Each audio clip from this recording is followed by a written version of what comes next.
اعوذ باللہ من الشیطان الرجیم بسم اللہ الرحمن الرحیم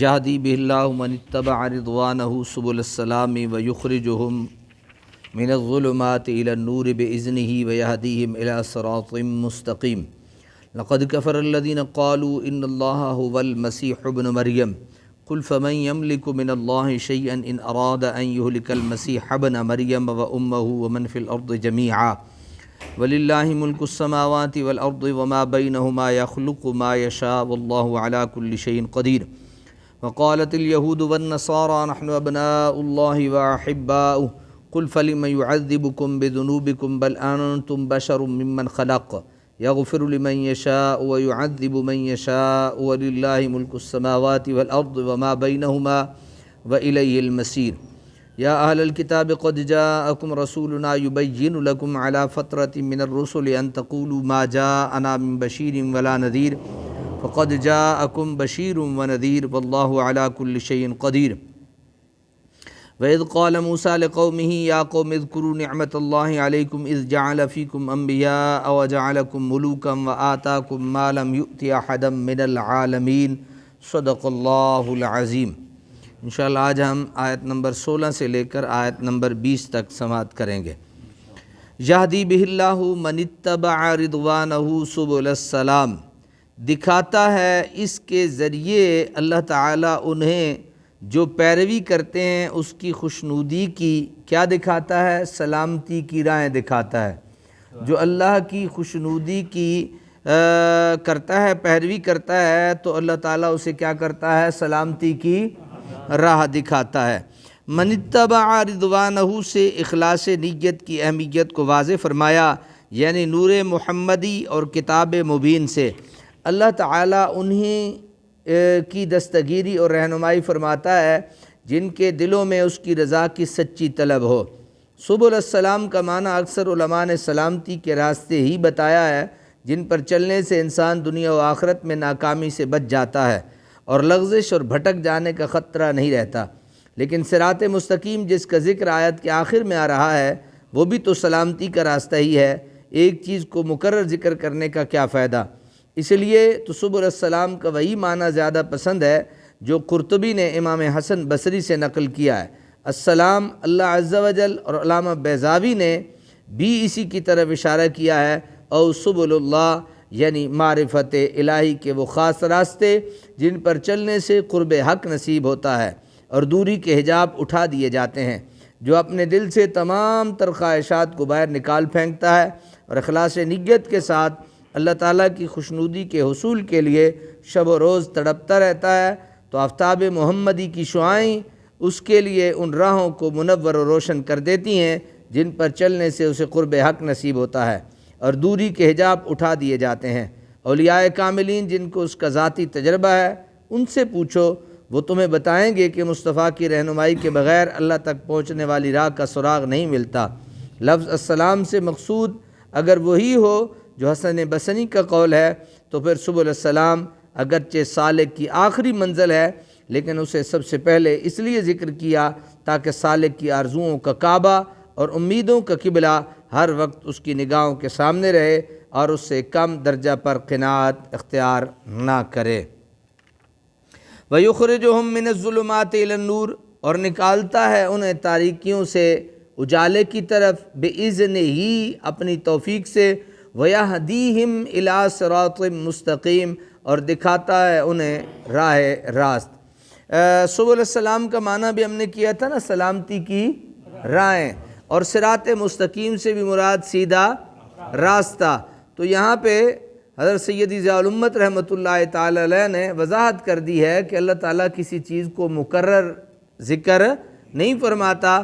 یہاں سبل السلام سے مراد تصوف اور روحانیت کے وہ راستے ہیں جن پہ چلنے سے اللہ تعالیٰ ایک انسان کو اللہ کا قرب نصیب کرتا ہے۔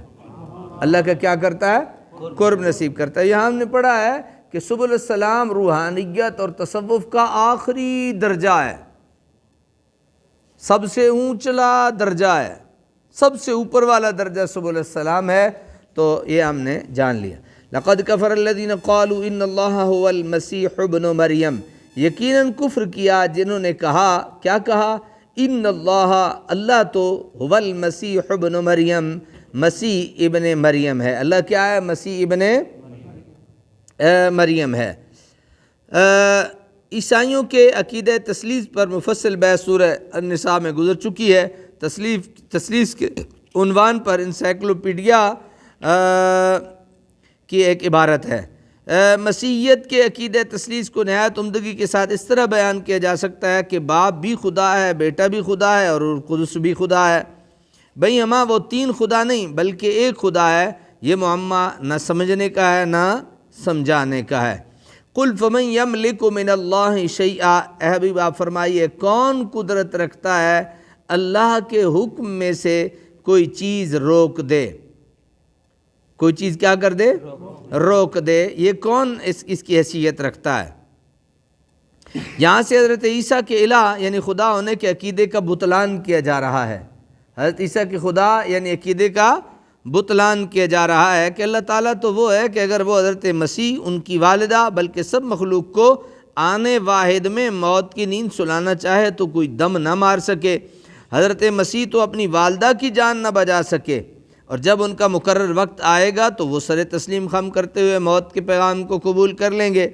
جب ان کی یہ حالت ہے تو وہ خدا کیسے ہو سکتے ہیں؟ یملکو کا معنی ہے قدرت رکھنا، یملکو بمعنی یقدرو، من قولہم ملکت علی فلان امرہ اے اقتدرت علیہ۔ ان اراد ان یہلک المسیح ابن مریم و امہ، اگر وہ ارادہ فرمائے کہ ہلاک کر دے مسیح ابن مریم کو اور اس کی ماں کو، ومن فی الارض جمیعا، اور جو کوئی بھی زمین میں ہے سب کو، تو اسے کون روک سکتا ہے؟ اللہ جسے مارنا چاہے تو کوئی ہے دنیا میں کہ وہی روک دے؟ بھئی باپ مرتا ہے، باپ مرتا ہے تو کوئی کر سکتا ہے کہ وہ باپ کو مرنے نہ دے؟ اور اگر اللہ کسی کو اولاد دے اور بڑی منت سماجت اور مانگ مانگ کے دعا دے تو دنیا میں کوئی ایسا ہے جو کہہ سکے نہیں میں نہیں دیتا؟ ہر آدمی بے بس نظر آتا ہے، رو سکتا ہے، چیخ سکتا ہے، چلا سکتا ہے، بہت کچھ کر سکتا ہے، لیکن وہ اس بات پہ قادر نہیں ہو سکتا کہ اللہ تعالیٰ اس کی وَلِلَّهِ مُلْكُ السَّمَاوَاتِ وَالْأَرْضِ وَمَا بَيْنَهُمَا، اور اللہ ہی کے لیے ہے سلطنت آسمانوں اور زمینوں کی، وما بینہما، اور جو کچھ ان کے درمیان ہے، یخلق ما یشاء، پیدا فرماتا ہے جو چاہتا ہے، واللہ علی کل شیء قدیر، اور اللہ تعالیٰ ہر چیز پر پوری قدرت رکھنے والا ہے۔ ماں باپ کے ذریعے، ماں باپ دونوں کے بغیر اور باپ کے بغیر، یہ سب اسی کی قدرت بے پایاں کی اعجاز نمائیاں ہیں۔ کوئی چیز اس کے لیے مشکل نہیں، کوئی صورت اس کے لیے دشوار نہیں، وہ جیسے چاہے کسی کو پیدا کر دے۔ وقالت الیہود والنصارى، اور کہا یہود اور نصارہ نے، نحن ابناء اللہ واحباؤہ، کہ ہم اللہ کے بیٹے ہیں اور اس کے پیارے ہیں۔ عربی میں بیٹے کے لیے عام طور پر دو لفظ استعمال ہوتے ہیں، ولد اور ابن، لیکن ان میں فرق یہ ہے کہ ولد تو صرف اس لڑکے کو کہتے ہیں جو صلب سے پیدا ہوا ہو، اولاد۔ ولد وہ بیٹا جو انسان کے اپنے، یعنی اس کا باپ کیا ہو؟ حقیقی ہو۔ اس کا باپ کیا ہو؟ وہ جس کے صلب سے پیدا ہوا ہے اس کو کیا کہتے ہیں؟ ولد کہتے ہیں۔ اور ابن صلبی بیٹے کے لیے بھی استعمال ہوتا ہے، اور جس چیز کا کسی کے ساتھ خصوصی تعلق ہو اس کو بھی ابن کہہ دیتے ہیں۔ جیسے مسافر کو ابن السبیل کہتے ہیں، راستے کا بیٹا، جنگجو کو ابن الحرب کہتے ہیں، جنگ کا بیٹا وغیرہ۔ یہود اور عیسائی اس معنی میں اپنے آپ کو اللہ کے بیٹے نہیں کہا کرتے تھے کہ اس کی صلبی اولاد ہیں، بلکہ اس وجہ سے کہ اس کے مقرب اور لاڈلے ہیں، اور ان پر اللہ تعالیٰ کی رحمت اور شفقت اس طرح ہے جیسے باپ کی بچوں کے ساتھ ہوتی ہے۔ امام راضی فرماتے ہیں کہ یہود و نصارہ کو جب اسلام کی دعوت دی جاتی تو وہ ذرائع غرور کہا کرتے، ہمیں اس دین کو قبول کرنے اور اس کے نبی پر ایمان لانے کی کیا ضرورت، ہم تو اللہ کے چہیتے اور محبوب ہیں۔ ان کی اس غلط فہمی کا ازالہ یہ فرما دیا کہ اگر تم اپنے دعوے میں سچے ہو تو تم پر عذاب الہی کے بادل کیوں ہر وقت منڈلایا کرتے ہیں؟ کبھی دوستوں اور پیاروں کو بھی یوں ذلیل و رسوا کیا جاتا ہے، جیسے تمہیں کیا جا رہا ہے۔ قل فلما، آپ فرما دیجئے فلما یعذبکم، اگر تم سچے ہو تو پھر کیوں عذاب دیتا ہے تمہیں تمہارے گناہوں پر؟ بل انتم بشر ممن خلق، بلکہ تم بشر ہو اور اس کی کیا ہو؟ مخلوق ہو۔ یغفر لمن یشاء، بخش دیتا ہے جسے چاہتا ہے، ویعذب من یشاء، سزا دیتا ہے جسے چاہتا ہے۔ وللہ ملک السماوات والارض، اور اللہ ہی کے لیے ہے بادشاہی آسمانوں کی اور زمینوں کی، وما بینہما، اور جو کچھ ان کے درمیان ہے، وإلیہ المصیر، اور اسی کی طرف سب نے لوٹ کر۔ مزے کی بات یہ ہے کہ انہوں نے کہا نا نحن ابناء اللہ واحباؤ، ہم اللہ کے چہیتے اور اس کے محبوب ہیں، تو آگے فرمایا اگر ہو تو پھر اللہ عذاب تمہیں کیوں دیتا ہے؟ یہ انہیں کہا، یہود و نصارہ کو کہا جن کا یہ دعویٰ تھا۔ ہم یہ دعویٰ نہیں کرتے، جب ہم دعویٰ نہیں کرتے تو اللہ ہمارے لیے یہ کہتا ہے وما کان اللہ لیعذبہم وانت فیہم، اللہ تمہیں عذاب نہیں دے گا جب تک تم میں محمد ہے۔ آپ نے مزہ نہیں لیا بات کا۔ انہوں نے دعویٰ کیا ہم چہیتے، ہم پیارے، ہم محبوب۔ اللہ نے کہا ٹھیک ہے پھر کوئی گل نہیں، تسی اگر بڑے ہی پیارے ہو تے قل فلما یعذبکم بذنوبکم، پھر اللہ تانوں تواڈے گناہاں دے عذاب وچ کیوں مبتلا کردا ہے؟ تے اسی تے دعویٰ نہیں کیتا کہ اسی اللہ دے محبوب تے دے بیٹے تے فلاں فلاں۔ اللہ کہ کوئی گل نہیں، میں اپنے محمد دے صدقے تواڈی شان اے بنائیے، وما کان اللہ لیعذبہم وانت فیہم، جدوں تک محمد پیارا تواڈے وچ ہے تانوں عذاب ہونا ہی نہیں۔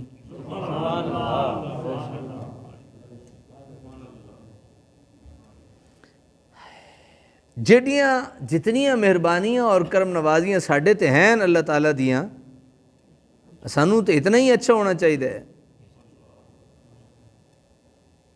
ایک باپ ہو نا، اور وہ اپنے بیٹے کے ساتھ، جو سب سے چھوٹا ہو یا منجلا ہو جو بھی، وہ اس بیٹے کے ساتھ بہت پیار کرے، اس کا بڑا خیال رکھے، اپنی پینشن بھی اسے دے دے، اور اپنے پینشن کے پیسے بھی اسی کی اولاد کو کھلا دے، چاہے ٹافیاں کھلائے چاہے پاپڑ کھلائے۔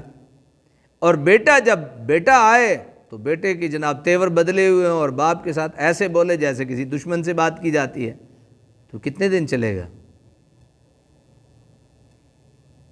تو اللہ تعالیٰ نے اپنے محبوب کو یہ جو امت دی ہے، اس امت کی بڑی شانیں بنائی ہیں اللہ تعالیٰ نے، لیکن امت اگر ایسے کرتوت کرے کہ جو کرتوت نہ لکھنے میں آئے نہ پڑھنے میں آئے، تو پھر امت کو سوچنا تو چاہیے۔ وَلِلَّهِ مُلْكُ السَّمَاوَاتِ وَالْأَرْضِ وَمَا بَيْنَهُمَا وَإِلَيْهِ الْمَصِيرُ، اور اللہ ہی کے لیے ہے بادشاہی آسمانوں کی اور زمینوں کی اور جو کچھ ان کے درمیان ہے، اور اسی کی طرف سب نے لوٹ کر جانا ہے۔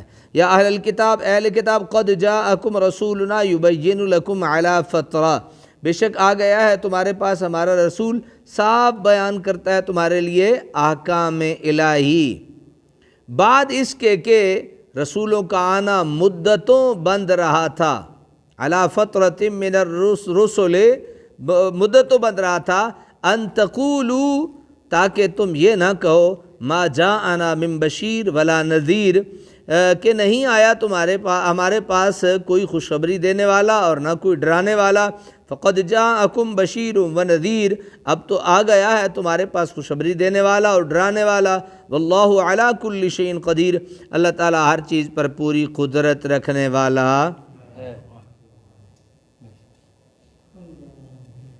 جب کوئی چیز چلتے چلتے رک جاتی ہے تو کہتے ہیں فطر الشیء، اور اگر کوئی کام بڑی سرگرمی سے ہو رہا ہو اور پھر وہ بند ہو جائے تو اس کے لیے کہتے ہیں فطر کا لفظ استعمال ہوتا ہے۔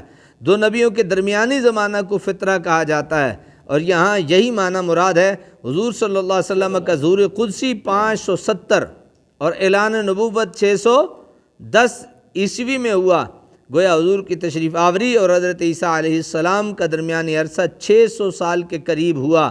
اہل کتاب کو بتایا جا رہا ہے کہ وہ نبی تشریف فرما ہو گیا جس کا تمہیں انتظار تھا، اب اگر اس کی اطاعت نہ کرو، اس پر ایمان لا کر اپنی نجات کا سامان نہ کرو، تمہاری مرضی، کل تمہارا یہ عذر نہ سنا جائے گا کہ اے رب ہم کیا کرتے، ہمیں تو راہ دکھانے والا ہی کوئی نہیں آیا۔ وَإِذْ قَالَ مُوسَىٰ لِقَوْمِهِ يَا قَوْمِ اذْكُرُوا نِعْمَتَ اللَّهِ عَلَيْكُمْ، اور جب کہا موسیٰ علیہ السلام نے ہمیں اپنی قوم سے، اے میری قوم یاد کرو اللہ کا احسان، علیکم جو تم پر ہوا، اِذْ جَعَلَ فِيكُمْ انبیاء جب بنایا اس نے تم میں سے انبیاء، وَجَعَلَكُمْ مُلُوكًا اور بنایا تمہیں حکمران، وَآتَاكُمْ اور عطا فرمایا تمہیں مَا لَمْ يُؤْتِ أَحَدًا مِّنَ الْعَالَمِينَ جو نہیں عطا فرمایا تھا کسی کو سارے جہانوں میں، جو کسی کو نہیں عطا فرمایا تھا وہ تمہیں عطا فرما دیا۔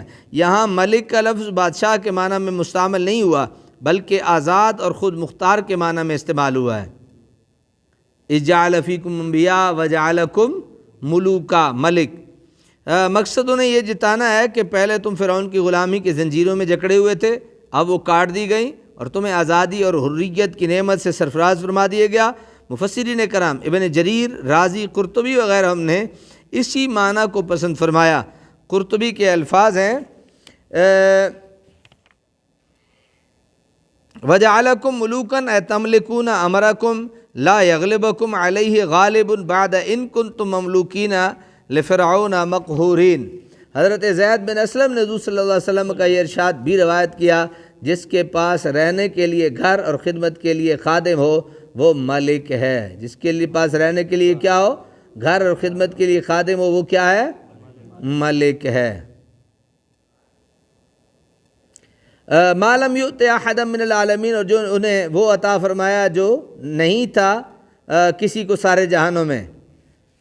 فرمایا نا کہ اور عطا فرمایا تمہیں جو نہیں عطا فرمایا تھا کسی کو سارے جہانوں میں۔ عقیدہ توحید، نبوت، حریت و آزادی، حکومت، یہ ساری نعمتیں ایسی تھیں جو زمانے میں بنی اسرائیل کے سوا کسی اور قوم کو نصیب نہیں تھی۔ صدق اللہ العظیم۔